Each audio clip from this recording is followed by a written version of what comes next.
Look, I want to ask you about Prince Harry. He's set to go to the UK for the 3rd anniversary of Queen Elizabeth's death, where he will attend a charity event as well as is there the Wellchild Awards.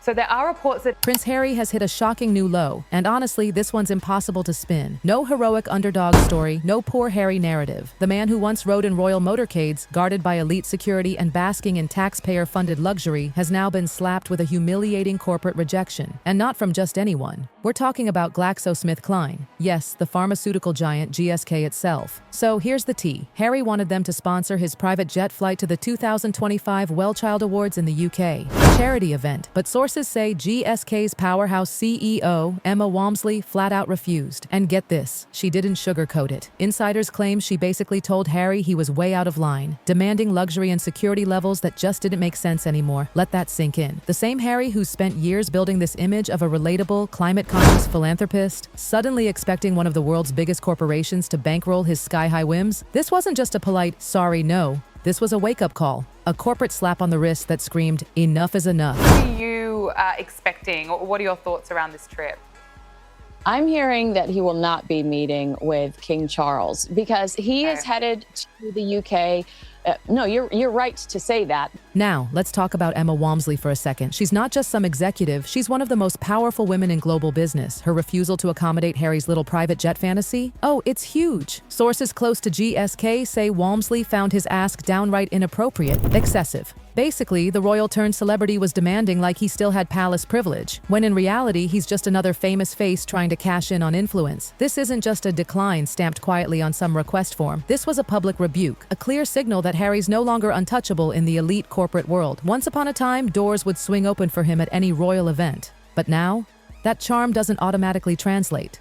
Privilege inside palace walls doesn't equal credibility outside them. And here's the kicker. Harry's whole, I care about the planet, I care about climate change image, totally shattered. His lifestyle choices have been one contradiction after another, and Emma Walmsley, of all people, just put a spotlight on it. Say that, but I'm hearing that they won't be meeting. He's headed to the UK Wellchild Awards. This was not, there's not an official invite from the king, and I doubt that the king would want to interrupt the anniversary of the Queen's death. Because, let's be real, this isn't Harry's first private jet scandal, far from it. British tabloids and climate watchdogs have been clocking him for years. Remember 2019? In just 11 days, he hopped on at least 4 private jets. 4. That fact made headlines worldwide, with critics blasting the hypocrisy, preaching about reducing carbon footprints while jetting around the globe in ultimate luxury. So asking GSK to fund yet another private ride? It only highlights the same pattern, lecturing the masses about sustainability, then expecting corporations to foot the bill for his indulgences. The hypocrisy is almost laughable, if it wasn't so infuriating. This isn't just about environmental double standards. It's about a man who seems completely out of touch with reality. Very meeting that we're all gossiping about for 2 weeks. If you consider the fact that someone leaked the communications meeting that happened in London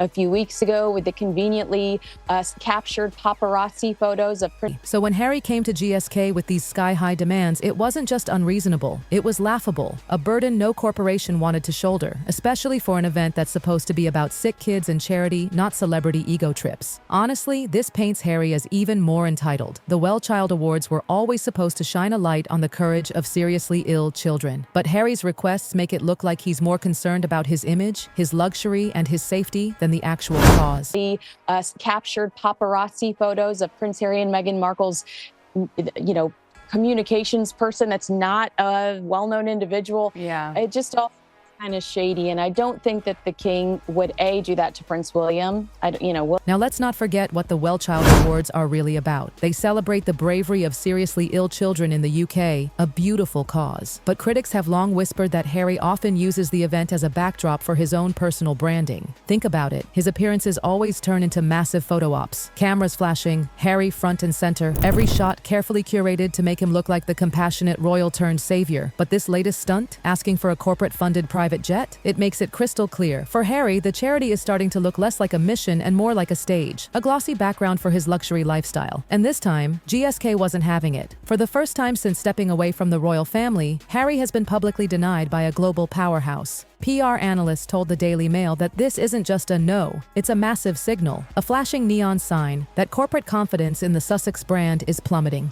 A very important anniversary to the family. Yeah, well, we'll wait and see. I suspect you're right.